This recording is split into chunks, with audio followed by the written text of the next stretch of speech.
Her name is Samantha Blair, a girl who's about to beat the humdrum. Heavenly Bodies is going to be the best aerobic studio ever! Yeah, we open tomorrow! Yeah! And when she makes her moves will leave you breathless. Welcome to the world of Heavenly Bodies. A world that pulsates to the rhythm of rock and romance. A world where body language speaks louder than words. Leg warmers, tights, and sweatbands, oh my! In 1984, Canada had an answer for the dance film craze of the 1980s, and it was Heavenly Bodies. The film stars Cynthia Dale as Samantha, a young single mother and secretary who will not allow anyone to get in the way of her dream of owning her very own dance studio. Or is it a workout club? It's not clear, but who cares? As the success of Heavenly Bodies grows, Samantha hosts a local morning workout TV show while she's on her way to having a second chance at love.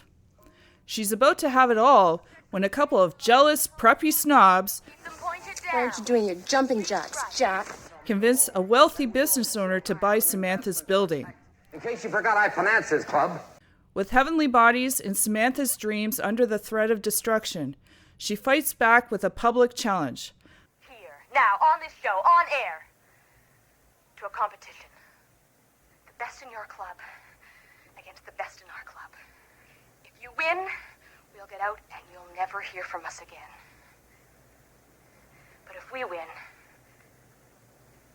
we get to buy the building and we stay where we are. If you're man enough, Jack, you'll accept the challenge.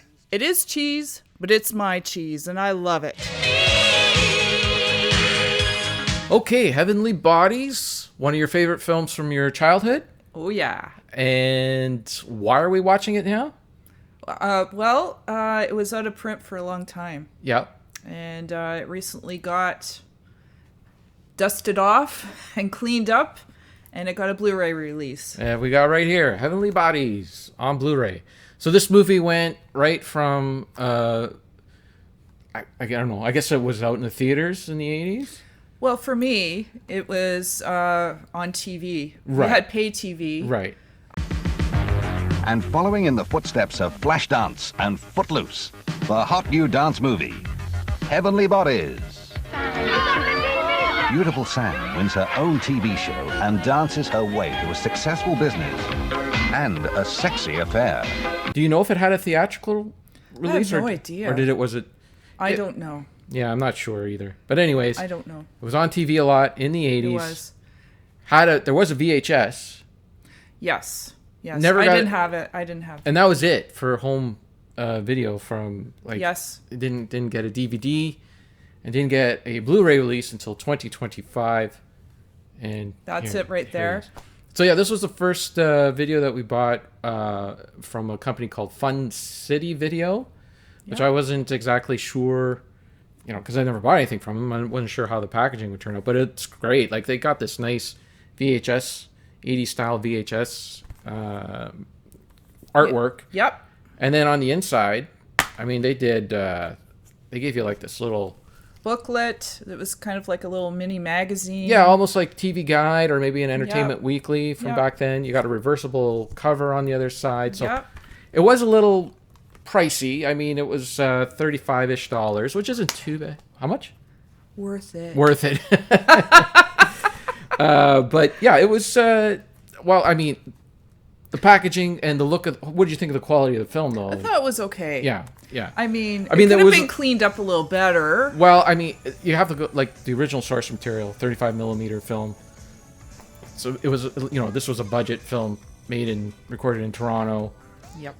In the 80s. I'm sure they did the best they could with what they had at the time, and I think this is probably the best the film is going to look. It is a 4K restoration, even though the film is downgraded to 1080p on here, but whatever. Anyways. Enough about that. So that's why we're doing the movie now. That's why we're watching it now. I was attracted to the movie originally because in 1984, when this film was released, I was taking jazz. Okay. Jazz hands. Mm. And jazz dance. Not piano. Not piano. Not John Coltrane jazz. No. 80s jazz. 80s jazz dance. Okay. And routines were all, in this movie, the routines remind me a lot of the routines I was doing when I was taking dance. And it really attracted me. The music, just the story around it. It seemed very like something that I was experiencing. Right. Are you going to do some of those routines for us? No. I can turn the camera around. Oh, no. No? Oh. No, Okay. those days are over. It was worth a shot. Worth a shot. Almost got us there. Yeah. Okay, so did the movie hold up for you? You've watched it countless times back then. Yeah, I would say hold up. It's cheesy. Who's Samantha? I am.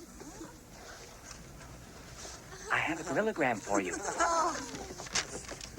I can't smell a rose, 'cause I broke my nose. Can't pick a good wine, don't know where to dine. My manners in tatters, can't tell you what flatters. So I sent King Kong over to see if a lady like you could ever go out with a monkey like me. It's just signed, Steve. It's dated. Yeah. The fashions are very 80s. The music's very 80s. Right. But the story is sweet. And it's watchable, and it would attract certain set of people, I think, that want to, the nostalgia of the 80s, definitely. The leotard, all of that. Right. Yeah, and some have compared this movie to Flashdance. Well, there is even a nod to Flashdance in the film. Yes, it's very Canadian. I mean, you can see Loblaws in the background and that kind of stuff. Yeah. Definitely very, very Canadian. But there's a charm to it. I like it. Cynthia Dale is so likable. There's not a mean bone in her body, in this character's body, and she's a sweet mom. How was he? What happened last night? Don't tell us if you don't want to. If you got lucky, give us a smile. He cooked for us. He cooked. That's it? Come on. And what? The earth moved. Bells were ringing. There were fireworks.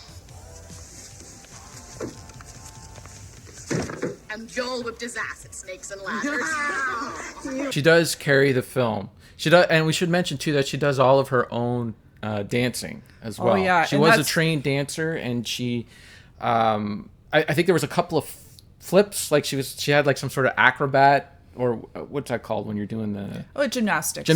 That's it. There was somebody that did a couple of flips with a Cynthia Dale wig on. Yeah, it wasn't her. That wasn't her, but for the most part, but the rest, that was all her. The turns, the jetés, all of that was her, and very impressive. Yep. She was right there. She very impressive, and just I found her a very likable character, very likable. And we have the good versus the bad, and the bad's real mean. And then we have her that's just angelic, right. Almost, And it's, likable. It really, it was impressionable on me when I was that age, a tween. Anyway, yeah, what did you think of it? Oh, thank you for asking. Okay, so obviously this movie is not within my demographic. It didn't have Arnold Schwarzenegger in it. No guns, no explosions. I will say I am impressed with the fact that somebody in the 80s in Canada was legitimately trying to make a film that would or might appeal to a mass audience. If there's one knock against Canadian films, is that they look at what a David Cronenberg has done, or an Adam McGowan has done, or Eth Going, or whatever. Anyways, what those guys have done, they basically cut their teeth making abstract films for film festivals, right? And then that's where they got their name. And then eventually, Cronenberg especially went on to do major Hollywood films, and a lot of Canadian filmmakers try to follow that same direction, and then you end up with a bunch of like just these weird Canadian films. So Yes. every once in a while you do get a Porky's or a Men with Brooms or Goon or something like that, where it's Canadian made but trying to have some sort of mass appeal. But then you have the Sarah Paulis, Right. Away from Her. For Right. example. There's nothing wrong with those kind of movies. Away from Her is actually really good. We should probably do a video on that one. But there's nothing wrong with it. It's just that I appreciate it when they actually try to make something that people would like, and not just for a certain crowd, to appease a certain crowd, just to make, anyways. And yeah, like, I don't know, a lot of the movies that Heavenly Bodies is trying to emulate, like Flashdance or Perfect. Or Staying Alive. Right. Those. Yeah. I haven't seen any of those films. I've seen Heavenly Bodies, but I haven't seen any of those films. So I would say other than Cynthia Dale, all the other characters were kind of like forgettable. Like people were just coming on, fulfilling a role. Yep. Nobody really added any sort of anything to their characters. It was just kind of, and like we did watch a little extra with Cynthia Dale, and she did say like the movie was done very quickly, very fast. Just go in, one take to do your lines. Didn't have time, didn't have a budget, and then move on to the next one. So you can tell that the movie does feel like it was a little bit rushed. The story's very basic. You've seen it a million times. So I don't think it was a bad film necessarily. I just don't think it's a film that is for, even though they tried to make a film for everybody, I don't think it is a film for everybody.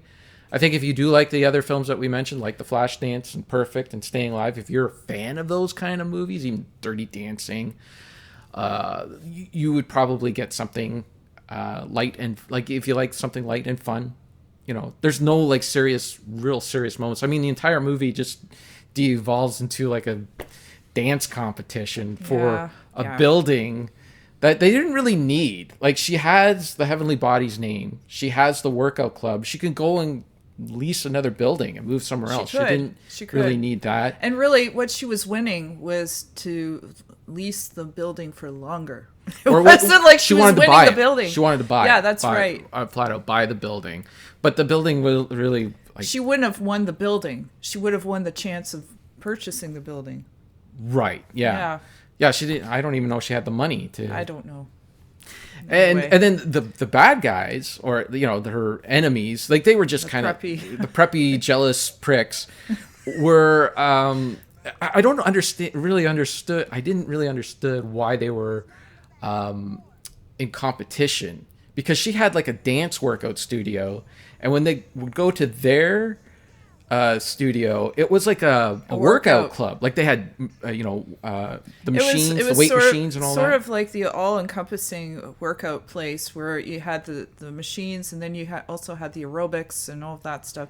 I think that this owner was this preppy guy was upset because she rejected him, and she was taking business away from him. Well, that was the owner's concern. He was like, why aren't we doing anything about this Heavenly Bodies? What's the problem, Walter? Is it a sin to visit my investment? You haven't been here for months. I hate exits. But you love the profits. At my age, what else is there? Now, what about this trouble with Heavenly, whatever? What trouble? Aren't we losing members? You and Debbie worry too much. Worry made me rich. Take a whirlpool, Walter. You'll feel better. It's like we're losing, customers. But the reason why they were losing customers is because the two owners were pricks, right? Like they just the customers didn't really like them, and then they would go to Heavenly Bodies. But again, like what the workout place had was weight machines and treadmills and stuff. They had more. Heavenly Bodies just had a dance studio, so I didn't really understand that part of it. Yeah. And also then the whole TV, like how she became a TV host and all that. Like she seemed to have like this dream that she wanted to run this dance studio, and she gets it fairly quickly in the film.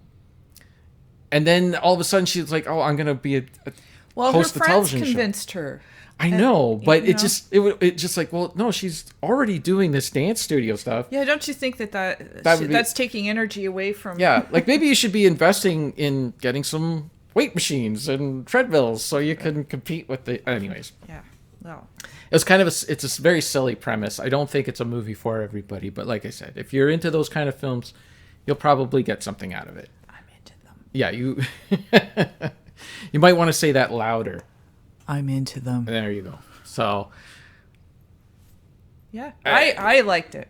Yeah, I liked it, and yeah. Anyway. So we're not selling it. It's going to stay in our collection. Okay.